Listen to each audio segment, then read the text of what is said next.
nobody wants to think that anything bad is going to ever happen to them, and certainly we hope that it doesn't.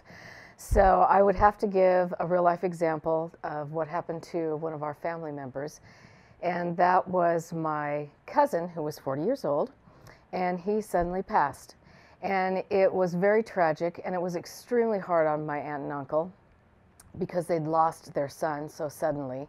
And then on top of it, he was pretty well off. So they knew that he had investments. They knew that he had a bank somewhere, but they didn't know where the bank was. They didn't know who his attorney was. They knew he had one. They knew he had a storage unit, but they didn't know where it was, and it was somewhere in Los Angeles. They never found the storage unit. So they had to go through months of not only grieving for the loss of their son, but also trying to fly to another state to put his affairs together with just nothing. And it was very, very difficult on them.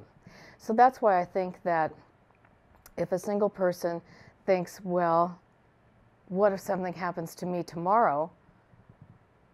Who's going to take care of my house? Who's going to take care of my pets?